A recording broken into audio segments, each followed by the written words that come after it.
Hello everyone, welcome to the Melting Pot podcast. I'm your host, Dominic Monkhouse. The Melting Pot is as a result of my hunger for optimizing business performance, scaling up organizations, corporate culture, customer addiction, building high-performing teams, along with a few other obsessions along the way. I've spent the last several years working for and with some of the most successful, top-performing companies in the world. And this podcast is my attempt to synthesize what I've learned along the way to help you build a high-quality business and live a more fulfilling life. If you enjoy the podcast, you can find more information on today's episode and other topics at dominicmonkhouse.com. Today I'm interviewing Mike Tobin, former CEO of Telecity. Mike's got 30 years experience as a tech entrepreneur. He used to do it one business at a time and now is working with a number of public and PE-backed businesses, 15 across multiple continents, multiple countries, multiple time zones. He's got significant charitable interests. Some years ago, he ran 40 marathons in 40 days. Now he's preparing for a trek across Antarctica, unaided, this time next year. And he started a podcast with his son, and he's written 2 books. It's just tiring, listen to Mike. One of his books is on not having work-life balance, but on combining work and life so that you can do both simultaneously. We have a wide-ranging conversation, and thank you, Mike, for being so open and honest about some of the personal trials and tribulations in your life that have made you the human being you are today. As I was recording the podcast using voice over IP on a conference bridge and recording it, felt to me the first 5 minutes was a bit choppy, but if you're listening to this, bear with it. It gets much better. It's pretty good after the first 5 or so minutes. Just bear with it. Cheers. Hi, I'm Mike Tobin. I'm a serial technology entrepreneur. I've been in technology for the last 30 odd years. Previously ran a listed public company called Telecity Group for around 13 years, and we took it from £6 million to 3.6 billion when we sold it to our US acquirers in 15. Subsequent to that, I've been essentially a non-exec and investor in multiple technology businesses around the world, with primarily with private equity and some VCs as well. And I'm also quite passionate in the charity space, having raised lots of money for children's causes, in particular, the empowerment, welfare, and education of children.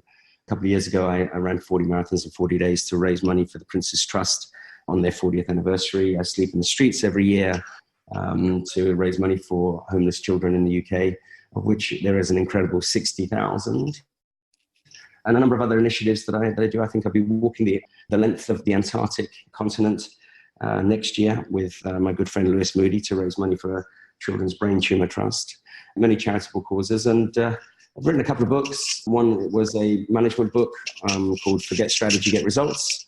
And the other was a self-help book, if you like, self-help genre, which was designed to give an alternative view on work-life balance and rather sort of drive people towards work-life integration, which I think is more sustainable. And I also am the chairman of a listed company called Audio Boom, which is Europe's largest podcast platform. And subsequently, I decided to understand a little bit more about the business by producing my own podcast platform, podcast channel, which I do with my son, Nelson. So we have a Generation X versus Millennium view of life on a regular basis. And so I've got a few episodes out already. And so that's probably about me.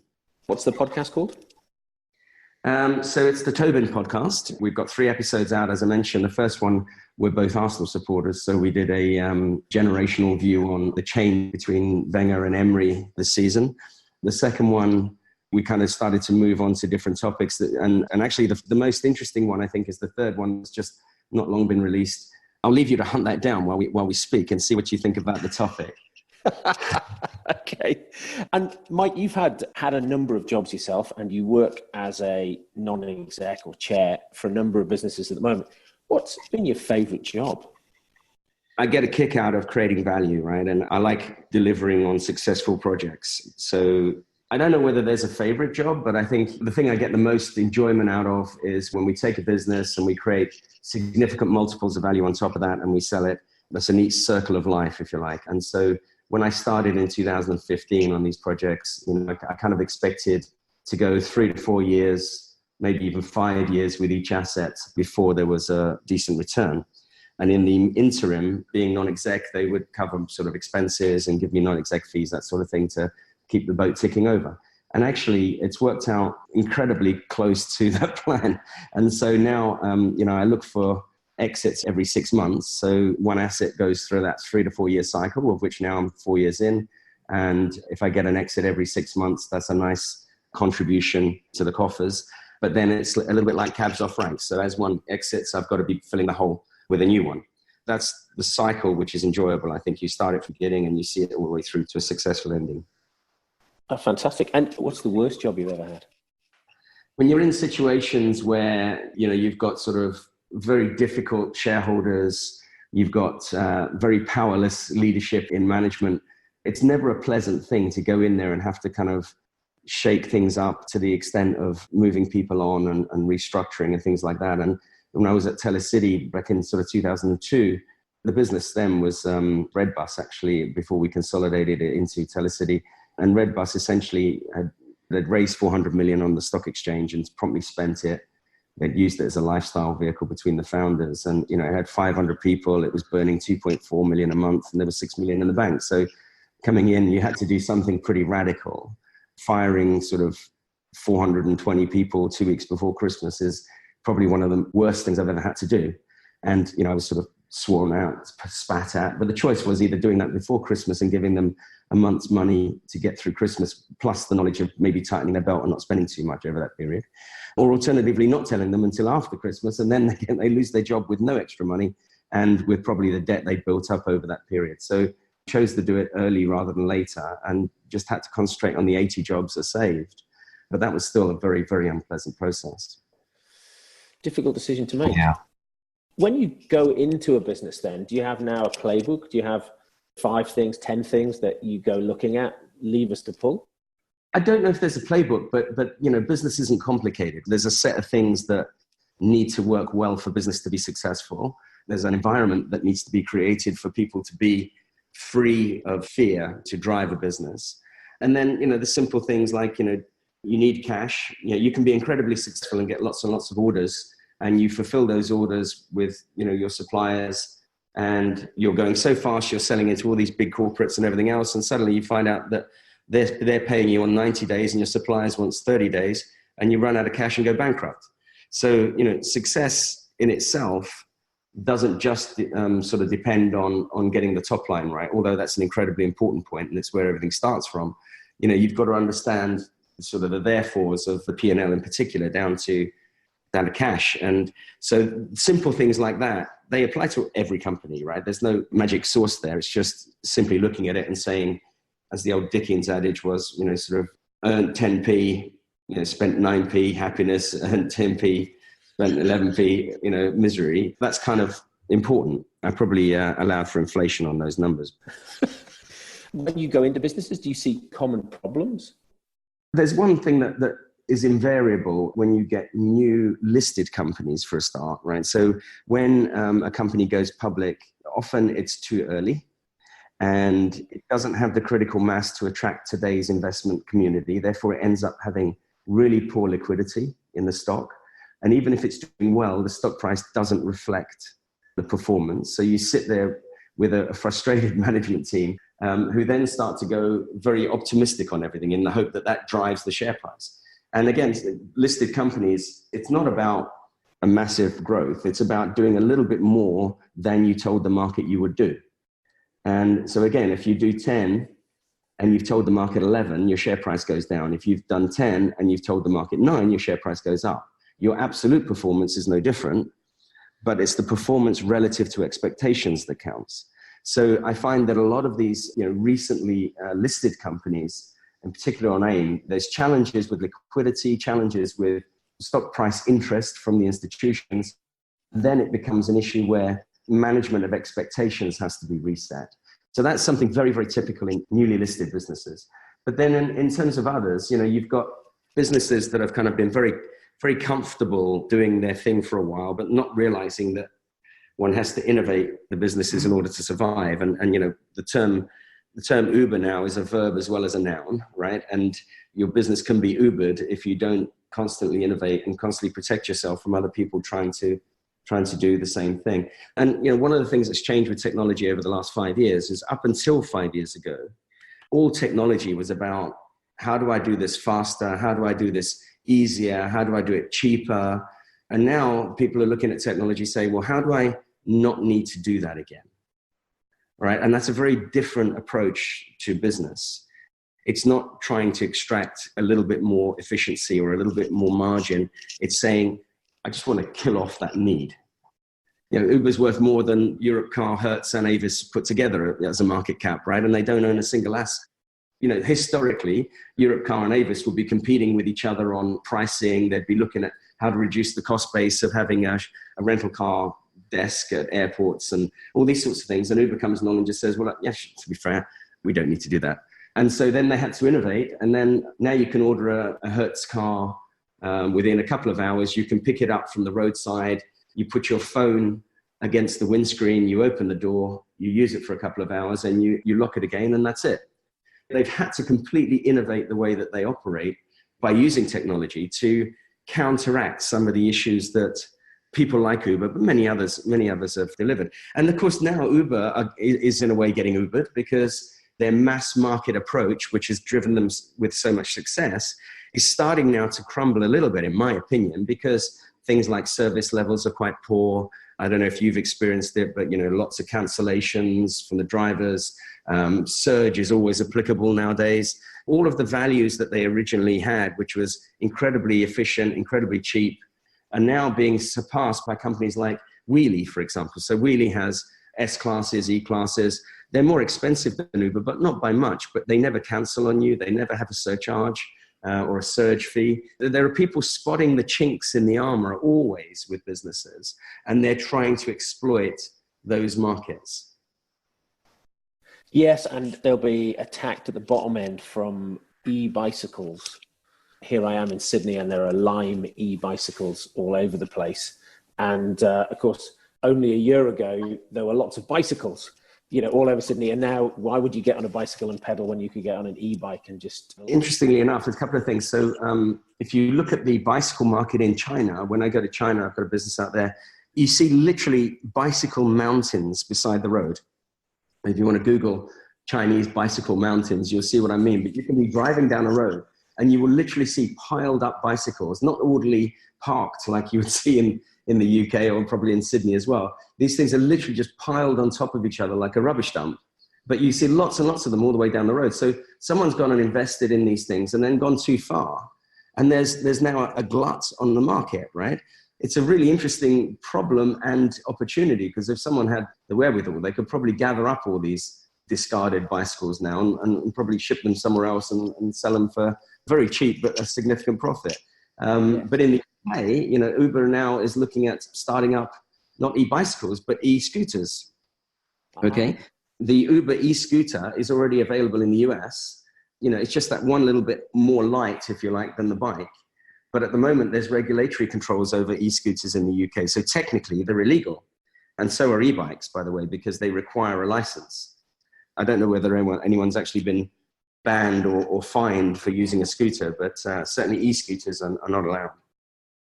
By that, you don't mean a lightweight motorbike, you mean actually like a scooter? Literally a scooter that you used to push around as a kid. I'm old enough to remember little scooters where you put one foot on it and push with the other one. Well, this is the same, right? But with a little motor in it. Aha. That sounds fantastic. And so you just think they're going to arrive and get sued?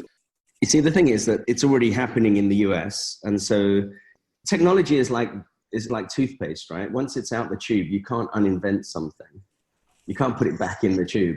So once you've got the technology invented, once you've got an application that actually is established as something that people really want to do, it's very hard to stop it happening, really hard to stop it happening. And legislation that tries to do that historically has crumbled. So the best way to do it is to try to sort of work with these innovations. You know, in the UK, around London in particular, roads are being taken out of commission left, right, and center. Like, you know, large roads are becoming very narrow roads because they're introducing cycle lanes and pedestrian areas. And while this is causing massive congestion, actually, because they haven't done anything to limit the number of cars, the number of cars is still rising, yet they're making less route availability, because they're wanting to incentivize people to move to non-polluting solutions for travel in city. Now, this is a non-polluting solution for travel in city, so you've got to think about it in a way of, okay, how do I legislate for it rather than against it? What are the trends in the businesses that you're involved in, sort of large-scale trends, do you see that some of the firms you're involved in are riding? I think there's a couple of ones that I'm involved in. I'm sure there are more that I'm not involved in, but there's three I would say that are really standing out for me. One is the Internet of Things, and we haven't seen this yet, really, but it will be so prolific over the next decade. And what this is a massive growth in devices connected to the internet, right? You could be as creative as you possibly can be on this and still probably not capture every device there's going to be. You would put a chip under your milk carton in the fridge, and when it gets lighter, the chip detects it and sends a message to say, buy more milk. And you can put these things in everywhere. And early adopter little things like that are your Amazon buttons that you put by your washing machine detergent or your toilet paper store or whatever, and wherever you need it, you hit the button and that automatically orders from Amazon. But that's a manual-driven Internet of Things device. But actually most of them, so around, for example, around London, they have weather analysis on the top of many of the street lamps now. And if you think about Ubers, many other car insurance companies have devices in car now so that they can monitor the way you drive. And if you drive responsibly, staying within the law and et cetera, you get a discount on your insurance. Well, that's a vertical application of Internet of Things. But if you took the fact that that insurance company already has the device in the car, we've got more CCTV cameras in London than probably any other city in the world per capita. And we've got these analysis of weather for that street, not just of the south of England. You could then say if someone has an accident, you could package up how the guy was driving, what the weather was like, some CCTV footage of the accident. You could wrap all this up electronically without human intervention, send the guy an email after his accident, before he's even got out of his car. He could have a settled deal. And that's a horizontal application because it's taking in many verticals and providing this view of lots of data that's ubiquitously available. So I think, that then evolves into smart cities and the rest of the things. And we just haven't seen any of that yet, but we will over the next 5 to 10 years. It's going to be quite incredible how our lives change for the better, and the data around us, it will be used to our benefit. Now, of course, there's a negative side to that people perceive, which is I don't like people spying, having my data, blah, blah, blah, blah, blah. But, as far as I'm concerned, as long as you're a law-abiding citizen, I don't really understand why that should be an issue. And then another one is big data. So if you imagine the Internet of Things takes lots and lots of information points and can immediately use them. So if you have two driverless cars heading towards each other and car A is on the left-hand side, for example, car B on the right. So in front of car A, an old man falls into the street in front. So car A has to swerve to avoid him. And it can't swerve left, it has to swerve right. Now, at that scenario, he's going to hit car B. But now he can talk to car B directly and say, car B, I need to swerve towards you. Can you swerve the other way? And then I'm going to miss the old man and I'm going to miss you and we'll carry on with our day. That information is split-second data that is being driven from lots and lots of different data points. And we will use that in an immediate way. And then, of course, all of that data gets stuck in a repository back in Sacramento somewhere, or a massive, massive data center to be analyzed. And that's what we call big data. So then the AI that is driven from big data, these thousands and thousands and thousands of use cases, helps those two cars to make better informed decisions later. And again, people are very worried about cars deciding what to do, but actually they're infinitely more reliable than humans deciding what to do, because our judgment is impaired by a number of things that don't affect computers. We have a scenario, again, an emotional boundary to cross, but I think we cross that over the next 5 to 10 years as well. So big data is driving artificial intelligence, and Internet of Things is driving the amassing of big data and also the use of immediate data to improve our lives. Yes, you get that scenario, don't you, where you're driving along and you would have swerved to avoid the pedestrian. But the computer works out that if you did that, you would kill another 3 people. It allows you to plow on. I mean, it's one of these sort of philosophical discussions. It is, yeah, but it's not going to be long before, I mean, we've already had a driverless car in the US kill a pedestrian, right? So it's not going to be long before we have a driverless car doing exactly that. So they're saying, you know, there's an 80-year-old man fallen in the street, and if I swerve, there's a lady pushing a pushchair with 2 3-year-old twins in. So it's going to do a calculation of average years to go and say that this 80-year-old's probably got 10 years left. And the combined life of these 3 is probably 200 plus. So I'm going to kill the old man. And then you've got newspaper headlines, computer consciously kills human, right? First of all, we would be not even in a position to do that. We wouldn't have a logical view of it because our instinct would swerve and probably make the wrong call. But then you could say, well, okay, well then another layer of that, you know, that old man was actually the world's top scientist, and tomorrow he would have been able to solve the cure for cancer. Okay? So then you say, well, how valuable is it then? And who makes the call between that 80-year-old that's got 10 years left or 15 years left versus the 200 plus years of the family on the right? Somebody somewhere has written the code. Somebody somewhere has written the code. I suppose, or maybe if it's machine learning, the machine has worked it out based on his... So the code is written to allow the machine to refine its decision-making based on data that happens.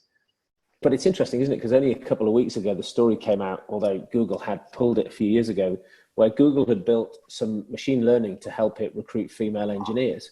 And the algorithm started rejecting the CVs of female engineers because, well, they never got hired. So it was a waste of time processing their CVs. And then they realized that it had looked at the pattern and come to erroneous conclusions. The code is effectively being written not by somebody who is then checking it, but it's that sort of pattern learning. Is that not deeply scary? Well, it is scary. It's exactly how humans learn, by the way, because when we have gut feeling, that is just a series of experiences that we've had that applies that gut feeling. And it's as bad or as good as that, but it's just slower. So if you think about, if you're walking down the street and you've got 6 hoodies with their hoods up and looking pretty scary walking towards you, you probably cross the road. Now, there's no reason for you to do that because you don't know those individuals. You know, and a hoodie is a fashion item. It's not anything else. It's not a gun. But your gut instinct, so what you've seen on media, what you've had experiences of, or what you've heard on the news or whatever, is driving your reaction to that. Okay, so you are effectively doing machine learning, right? But in a few instances rather than billions of instances, right? Yeah. There's no difference there. I mean, you know, it's something I think that, again, we can't unlearn technology. So this is going to happen, but it is very scary. There was an experiment I watched from a scientist, I think he was a Dutch scientist, that what they had was a group of apes in a large cage, maybe 15 of them, living in a sort of zoo type environment. And they put some bananas at the top of one of the trees. And the first ape that goes up to get the bananas, everybody else gets sprayed with the water jet when he goes up and gets the bananas. And this happens every time one of the apes goes to get a banana, all the others get sprayed by a water jet. So eventually, none of the apes go up to get the bananas because all the others get angry with him. So the moment one of them tries to go up and get the banana, they all jump on him and say, don't do that, don't do that, don't do that, and beat him up. So eventually no one gets the bananas, okay? So the machine learning is kicking in here. So then what happens is they introduce a new ape to the group who's not seen any of that. So the first thing he does, he sees bananas. Oh, great, okay, I'm gonna go up and get the banana. And they jump on him and beat him up, and he learns that way as well. And as they introduce new apes that constantly go through this process, they take away the old apes, one by one. And eventually you end up with a scenario that every one of the apes in that area will never touch the bananas, but none of them have ever seen a water cannon. I hadn't seen that, but I heard that story and I thought it was apocryphal. But then last year I was at a conference and somebody was speaking from Eastern Europe and referenced an article that was on the BBC. And when the German-Czech border went through, when they put it in after the war, it split a forest and it split a herd of red deer. And so the border was, I don't know, multiple electric fences and deer had obviously been electrocuted. Here we are 3 generations of deer later and the border doesn't exist. and they put some radio trackers on the deer, and the deer in these two halves still don't cross the border. It's just fascinating, that learned memory. To me, what it says is that's how bureaucracy gets created in businesses. It's also how prejudice exists, right? Whether that's racist or ageist or sexist or anything, but, you're applying irrational reasons to decision making. And whilst you can have that with artificial intelligence, you can also have it very, very clearly with human beings and with animals. The irrationality of not crossing that line for a deer when there's probably a lovely piece of fruit or whatever they want on the other side, it's completely illogical, yet there it is. Well, let me take you to some of the charity stuff that you do, changing gears. So I think you said 6,000 homeless children in the UK. Is that going up or down? 60,000, believe it or not. 60,000. And so what's that? Homeless children. Under 18? Under 18. So, and a lot of those would be sofa surfers, right? So they may not actually be sleeping in the streets, but they're basically sleeping on someone's sofa, and tomorrow they will be sleeping somewhere else and somewhere else and somewhere else. Now, the problem with this, right, is that with no base, no secure base, you're always open to vulnerability, right? People will come along and say, look, I'll give you a shelter for tomorrow, no problem at all. Then you're in someone's environment where they could influence you with drugs, they could drug you without you knowing. There's all these different factors, and children are extremely vulnerable. It's one thing being an adult and making decisions, conscious decisions, and we've just spoken about a lot of that. They may not be all that rational, but at least as an adult, you've got some sort of critical mass of gut feeling to depend on to make informed decisions, or at least, protective decisions. But as children, they don't. They haven't formed that gut feeling yet. They haven't got enough intelligence-based response code, if you like. They're extremely vulnerable. And when they're out there, and they may have run away from home because they've got a violent father or an abusive parent or something like this. So they can't go back home. Very often you think, well, why don't you just go home? Well, they can't, right? And so getting these kids into an environment where they are, first of all, protected, and then second, then reintroducing them into what we perceive as normality. In other words, getting them educated, getting them through school, giving them opportunities, bringing them into things like the Prince's Trust, for example, where they get support into getting a small business off the ground or something like that. It's really, really important. And, we just do not realize how bad the homeless situation is in the UK. And how did you get involved in this? It's always been close to my heart. I mean, as a kid, I was born in East London, and my dad was in prison when I was born. It was an extremely violent environment anyway. He was one of a large gang, very nasty chap. The moment my mother had an opportunity to escape him, we did. And she took me to Africa at the age of 7, not realizing that Zimbabwe was then Rhodesia, was in civil war, about to go into civil war. And we ended up being petrol bombed 4 times. And one of them destroyed our house, so we became homeless there. I was shot at 13 times. One of them got me in my leg. And then eventually at 12, we managed to escape that environment back to the UK. But at the airport, they stripped us of everything we owned. So our clothes, our luggage, our top coats, our jewelry, our money, our handbags, whatever it is, everything except the single layer of clothing we're wearing and our passport. And when we landed back at Heathrow, we were effectively refugees back into our own country. So we lived in a squat in Stockwell for 2 years. And we basically earned money by breaking into old condemned houses and finding things that people had left there for demolition. And very often it would be the old upright pianos. And so we'd tune up pianos and roll them down the Old Kent Road and sell them at East Street Market for £20 each. I know how scary that is, right? Not knowing how you're going to get a roof over your head, not knowing whether you're going to eat, how do you keep warm? And these things are fundamental human rights as far as I'm concerned, right? And for children especially, you cannot expect those children to grow up giving a positive contribution to society when they start with such challenges. And so, fixing that is the bare minimum, given the ridiculous fortune I've had in my life. It's the bare minimum that I can try and do. Do you think that's where your drive comes from? Yeah, I think so. I mean, one of the important things that I kind of apply to everything in life, especially business, but in every part, is fear is an irrational emotion, right? Because we don't fear the past, we don't fear the present because we're dealing with it, but we tend to fear the future. And generally, either we can do something to influence the future to a more positive position for us, or we can't. If we can, we should do it. If we can't, we shouldn't worry about it. We shouldn't fear it. We should just get on and try and deal with things. And I think that attitude has always stood by me, because when you've been shot at a few times, having a difficult board meeting doesn't really get on the radar of fear, if you know what I mean, right? So you relativize things and you say, well, okay, well, we're all here to do what, right? We're here to create shareholder value. We're here to do this. We're here to do that. It's so easy once you get things in perspective.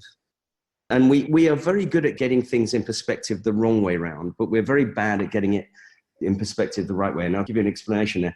So if you think about, we rarely sort of look at how well we're doing, how positive things are, how good things are. We're always looking at, oh, I didn't get that. I didn't get that. I didn't get that. We're looking at the negative side of things, right? I'll give you another example for actually another Dutch scientist, and you'll find this, you probably Google Dutch scientist ape grape experiment or something like that. I don't know what it's called, but if you'll probably get it with that. And there's a YouTube thing. And what this chap does is he puts two chimpanzees in two cages next to each other. And he's taught them that if they're given, and the two cages are open, they can see each other. They're taught if they receive a stone from the assistant in the lab, and they take the stone, they tap it on the floor, and they give it back, they get a reward. And by the way, monkeys love cucumber. So the first one gets given a stone and takes it, knocks it on the floor, and gives it back, and gets a piece of cucumber. Very happy, right? He's happy, he's eating away, really nice. And then she goes to the other one, gives the stone, taps it on the floor, gives it back. And this time she gives a grape. Now, the one thing that chimpanzees like more than cucumber is grapes, okay? And so the first chimp sees the second one getting a grape when he was very happy before having cucumber. Now he's saying, hang on a minute, that wasn't fair. So you go back to the first one, it gives him another stone, and he gives the stone back, and he gets his cucumber again. Well, he takes that cucumber and throws it back at the assistant. He says, I don't want that now. I know this guy's getting grapes, right? And so suddenly this relativization has sprung up, where initially the first ape was very, very happy with what he was getting. Now suddenly is very unhappy with exactly the same thing because he sees someone else getting more for the same job, right? And then eventually this chimp goes nuts in there, shaking the bars and getting very angry. And this is exactly what happens in a human environment as well. And one time soon, women will want the vote and everything. But I have to say, I do think that there is something about the way in which the country voted in the referendum, where people are looking relatively at 85% of the journalists in the UK are in London. All the news you see in the regions is London biased. And if you're having a bad time in Middlesbrough and you see people in London doing well, one day you're happy with your cucumber, the next day you're not happy unless you're getting grapes. I don't know. I'm not sure. There's clearly a difference between the view of London and the rest of England, but Scotland also voted to remain, right? And the majority of Scotland, I don't think, is London. I think the whole concept there, for me, was about the issue here is, do we want a very short-term, very painful situation with a prospect of being perhaps better over a medium term, or do we have a very comfortable short and medium term on a slowly declining pitch, if you like? I don't think either of them are brilliant, and they both bring their challenges. But I think for me, it was more about where do you take your pain? I think people were hoodwinked into, on both sides, hoodwinked into voting specifically through media information, media misinformation, and so on and so forth. When I do my voting, when I have my own island and people are allowed to live there, it'll be a democratic environment, because even though democracy is fundamentally flawed, it's probably the best of a bad bunch. So it'll be a democracy. But what I do is every time people vote, everyone would get a vote. And then before you press the button, because of course it'll all be electronic voting, and I don't understand why we have to send these bits of paper off where we get no guarantee that our votes have actually been recorded in this country. But it will be a single vote for everybody. And then before your vote is recorded, you have a simple multiple choice questionnaire to establish that you understand what you just voted for. So in other words, it will ask you 3 questions on things like education, defense, welfare, that sort of thing, and say, did you vote for this, this, or this in each of these topics? And if you can get 80% or more right, you get another vote.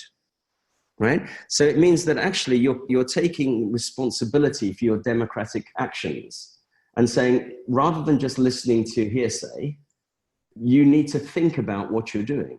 And I think the referendum, more than anything else, on both sides, has caused people to realize that people don't think about what they're doing so much as listening to media. Yes. I'm sorry, I didn't mean to try and trick us into getting into a debate about Brexit. So I'll stop. You're author of 2 books. Yeah.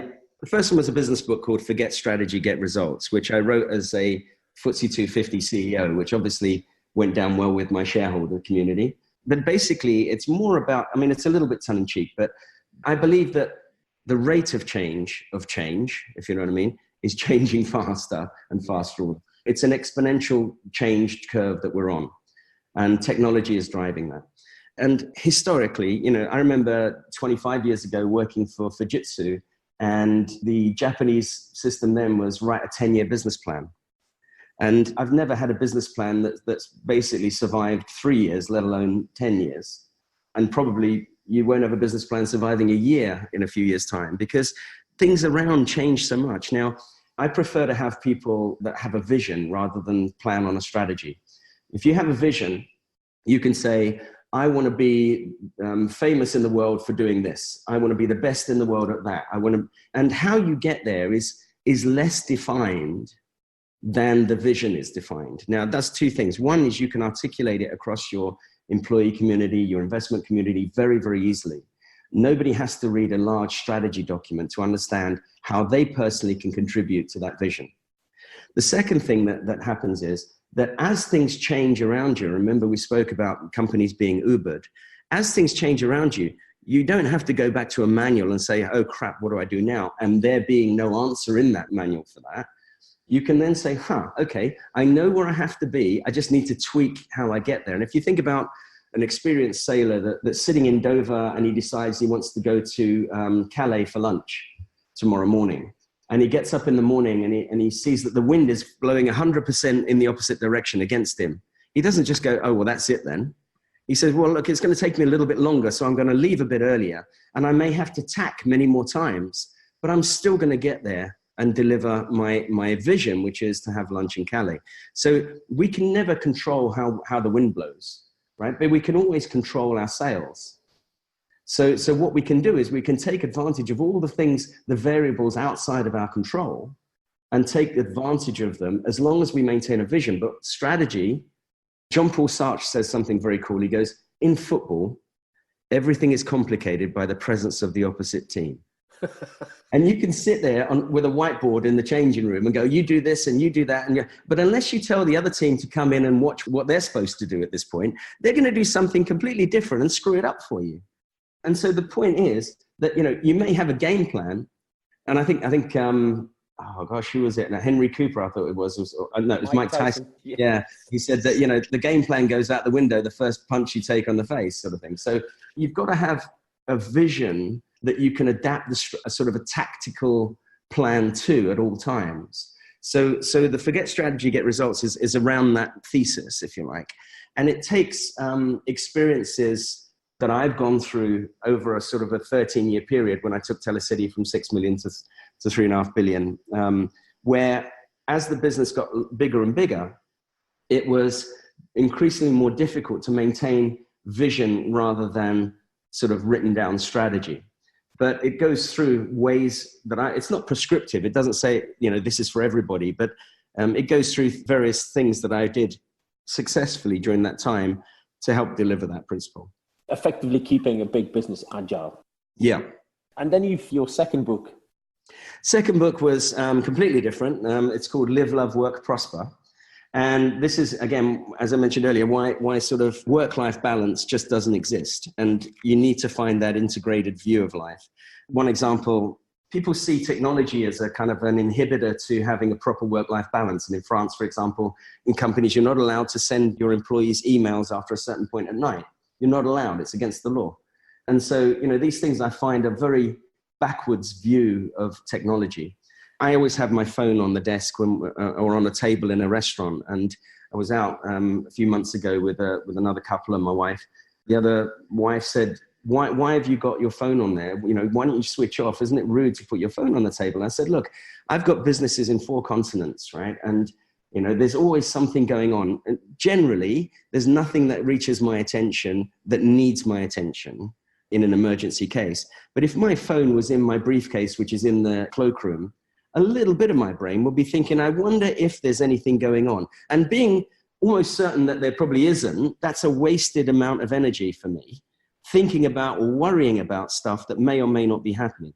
But if it's sitting there in front of me and it doesn't light up and flash, then 100% of my brain is at the table. Okay? I'm using that technology as a liberator rather than a ball and chain. So looking at that in a slightly different way is what this book is about, right? Using technology as a tool to liberate you rather than to lock you down. And I think people are generally a little bit nervous about technology in this case. An example, in Barcelona a few years ago, I was doing a talk on how kids evolve their educational aspects. And basically the comment I made was the average 14-year-old in the UK today consumes 5 hours of content for every hour they're consuming content. So think about that for a second. So basically, if a kid is absorbing content, usually what's happening is they're on their computer, they're on their phone, the TV is going on in the background, they might have headphones in listening to music. So there's all this stuff going on in any given period of time. And we look at that as difficult because our generation doesn't give the impression of being able to absorb multiple different tasks at any given moment. They don't have a problem with this. And I was talking about this and this woman stood up and I said that we see this as a challenge with school and things like that. And this woman stood up in the audience and it wasn't Q&A yet, so I didn't have much time to prepare. And she said, are you condoning the use of all this technology by young kids then? And I said, well, I presume you have a problem with a 14-year-old at home that can't get off their computers. And she said, yes, I have a major issue. And I said, so let me give you a scenario. I said, if you came home and your 14-year-old was sitting there with a laptop open doing their homework online, which they do today, and were texting their friend the answer to a maths question that the friend couldn't do, and had the TV on in the background because it was the history of the Phoenicians on a natural history channel, and they had their headphones on listening to Rosetta Stone Mandarin, you'd be dragging your neighbors in saying, look at my star child. Right? You'd be saying, it's amazing, I can't believe it. So it's nothing to do with the technology. What we should be concerned about is the content, not the technology. The technology is just a tool. The content is where the importance lies. And we don't apply as much attention to the content as we do for the tools. And I think this is really a major issue going forward because, again, we can't unlearn something. We can't uninvent technology. It's there. Right? So we have to work with it rather than try and kick back against it. And the second book is a lot about that. Very good. The 40 marathons in 40 days, and then you're walking the length of Antarctica? Yep. Crossing Antarctica or? Crossing Antarctica, yeah. So going from one side to the other through the pole by foot. And that's to raise money for Brain Tumor Foundation, which is helping kids with brain tumors. And this is something that I got introduced to through a good friend of mine, Lewis Moody, the former England rugby captain. And so we're doing that together. And he's passionate about that charity, so I'm helping him in this cause. But yeah, the 40 marathons of 40 days came around as a little bit of an odd thing as well. I was sitting in the House of Lords at a reception to celebrate the 40th anniversary of the Prince's Trust. And the president of the Prince's Trust was speaking at the lectern just beside my table. And while they were getting ready to start their speech, one of the chaps on the table said to me, what are you going to do for the Prince? I've always done a lot for the Prince's Trust. And they basically said, what are you doing for the 40th anniversary? It must be something special rather than just the normal fundraising. So I said, I've any suggestions? And he said, well, why don't you do 40 marathons? And then the guy next to me said, yeah, why don't you do 40 marathons in 40 days? That's got a nice ring to it. And before I knew it, the president had overheard this next to her and announced it to everybody at the House of Lords that I was doing it. So my goose was cooked, as they say, and I had to get on with it. And it was one of the most painful things that I've ever done, but I'm glad to say I finished it. But again, work-life balance. I was doing them across London. I'd finish in a different location every day, according to who sponsored me corporately on that day. So I'd start at 3:30 in the morning, and I'd finish at 8:30 in the morning. And then I'd prepare for a keynote speech in the headquarters of people like Fujitsu, Dell, VMware, Ernst & Young, KPMG. So every one of these would sponsor one of the days. And I'd finish doing a keynote to all the people coming in the morning, first thing, where I'd just completed a marathon. And then I'd get home, I'd have a ice bath and get on with my day job. So, I didn't even have to stop work to do it. I remember speaking to the guys at Dell the day you'd been in that morning. That was one of my most challenging times, actually, because that particular one, what had happened was that Silver Lake, who are the private equity company behind Dell, it was the day they were announcing the deal between Dell, VMware, and EMC. And they said, what would be really great is if you could start at 9:00 in Slough and do a keynote at VMware's headquarters, and we'll give you a VMware t-shirt. And then you run to EMC, which is in Hammersmith, and then do a keynote there, and we'll give you a VMware EMC t-shirt. And then you run to Dell's headquarters on Oxford Street and do a keynote there in the afternoon, and we'll give you one with all three, and then we'll get publicity around it and everything else. So I did this, but instead of it being a 42-kilometer marathon, it ended up being a 58-kilometer day. And it happened to be the hottest day of the year, and I was running throughout the day rather than in the early morning. So it was really, really, really painful. All for a good cause. But so how are you training for Antarctica? Because that sounds an altogether different and more grueling thing. Well, to be honest with you, I haven't even started yet. I have no idea what that entails. Again, I've committed to it, and I have no doubt that I will go through it. But between now and then, there's a number of training programs that we have to do, not least learning the optimum way to drag a sleigh through thick snow, and also a little bit of navigational skill sets that don't rely on Google Maps. Yeah. Because when you look at Google Maps of the area, it's just a dot on a very, very blank background. So it doesn't really help you much. So I think there's some skill sets there that are needed to be learned. Or I've got a year to do it. Unaided, or is it do you have to drag everything? No, it's not supported. You have to drag everything with you. It's nearly 500 miles across by foot, and it's pretty cold. There'll be days when you wish you were running a marathon to Dell on a hot sunny day. Probably will. Mike, if you could go back in time over your 30 years of career, what's the one thing you'd do differently? Well, I don't have any regrets. I think regrets are, again, a pretty useless thing, right? Because around the house, we have a principle that no one uses the words mistake or failure. We've replaced those with learning. Okay, so you either succeed or you learn. This was a lesson that was early taught to me, funny enough, by Bryan Adams' cousin, the singer Bryan Adams, which is another story. But basically, he taught me how to sell. And he said to me, look, imagine you're a broom salesman. He said, and you know statistically that you will sell one broom to every 100 houses whose doors you knock on in a street. You know that because of your statistics, and you know that's the average. So you come to a street, Terrace Street, and you say, okay, I don't know where that one sale is, but 98 of these houses are just going to have a broom, and they say no. One of them is not going to have a broom but can't afford mine, but one of them is not going to have a broom and can afford mine. So I just need to get there. You knock on the first door and you say, hello, I'm a broom salesman, and the guy slams the door in your face. Instead of being despondent, you should go, yes, because you're one step closer to your sale. You've just established that statistically, you're going to get, over a period of time, you're going to get one sale per 100 no's or per 99 no's. So you have to get through those, right?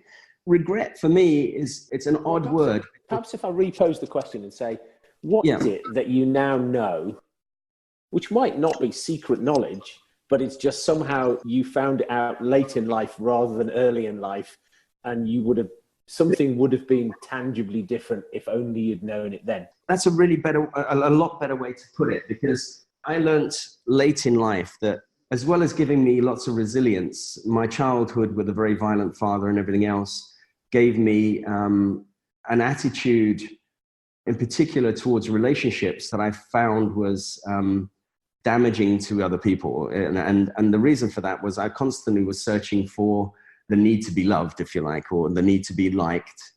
And that meant that I wasn't a particularly good partner stroke husband in my first marriage in particular. And so I'm happily married now, having learnt the difference between my own insecurities in that department at the time and the realities of life. But, had I learnt that earlier, it would have saved some of the more challenging personal environments that I'd experienced. But I'm very, very pleased I'd learnt that in the end, and it's caused me to have an incredibly wonderful family life now and a wonderfully loving relationship. So the quicker I could have learned that, the better. But, we are where we are. But I think, in a personal base, we need to think about many of us have experiences where our parents have perhaps negatively influenced us in some form or another. And we need to know that unless we do something different towards our children, then that cycle doesn't get broken. So, we need to kind of stand outside of ourselves, I think, and kind of look in and analyze and say, what is going on here that I can look at differently to have a better perspective on life? Otherwise, our children become us, And we wouldn't wish that on them at all. What books would you recommend people read? Well, I'm not a great reader, to be honest. So, I like things with pictures. Having not gone to university and did an apprenticeship in electronics engineering, I'm more of a sort of a pictures man. But there is one book that I've given to just about every employee that I've ever had in any business, and it's called Who Moved My Cheese? It's a really small book, probably why I like it, big writing. But it's the story about two mice that are put in a maze, and they find the cheese, and then one day the cheese is gone, and one of the mice starts panicking and going, "Oh my God, what am I going to do? There's no more cheese," and sits there and starts to mope and get miserable and just on the forlorn hope that the cheese comes back. And the other one says, "All right, I'm going to go and hunt down some more cheese." So it starts finding, going around and finding other cheese in the maze. So one of them says, "My cheese is gone." The other one implies that the cheese has moved. And of course, there is no hope for the one that just says, "My cheese is gone." Yeah. But there is hope for the one that says the cheese has moved, because he can go and find the cheese again. Take some responsibility. Yeah. And this is going to happen more and more, right? The rate of change is changing faster. So our cheese is not going to be, the amount of financial jobs that have just disappeared over the years since the 2008 crash. And those people have either, reskilled, or they've become in a very, very tight labor market, and it's not been pleasant. So, you've got today a massive move over to Uber driving and things like that. Well, driverless cars is going to shift that piece of cheese, right? So we're constantly, ever more frequently, going to be needing to search out the next bit of cheese. And that's why I think it's an attitudinal thing that we need to embrace. And that book is so simple in its message, and has endured for me quite a long time. So that's the one I would recommend, other than my own, of course. The latest episode of your podcast is on cannabis. It is. I'm glad you found it. I was talking a lot, and I wanted to give you a bit of a challenge in the downtimes you had. You never inhaled? Never. The interesting thing was that, my 16-year-old son, Chatham House, was the first question I asked him was, have you taken any? And it put him a bit on the spot. But being a very keen rugby player, he came out honestly and said, "Well, I've tasted some in cake form, but never inhaled, because that's bad for my rugby." I've got a very, very smart young lad there. Very good. So should we legalize cannabis in this country, do you think? Yeah, in my opinion, it's less dangerous than alcohol. I think we already have a fairly significant alcohol problem in the UK. People binge drink here more than they do in most other European countries. And clearly that's an attitude that has stemmed from some form of making people at certain ages not allowed to have alcohol, and then suddenly, or making the period of time you can have alcohol limited. Again, it's the same thing. Once it's out the tube, you can't get it back. Now you've got Canada that's legalized it. You've got multiple states in the US that's legalized it. In Canada's legalized it completely, right? But, medicinally, it should be at least legalized. It's got a value, and it's got some side effects as well that need to be controlled and managed. But at the same time, just saying no to stuff when it's clearly available and clearly there is not the way forward. Mike, thanks for that. And thank you very much indeed for talking to me this morning in the UK and this evening in Sydney. Pleasure.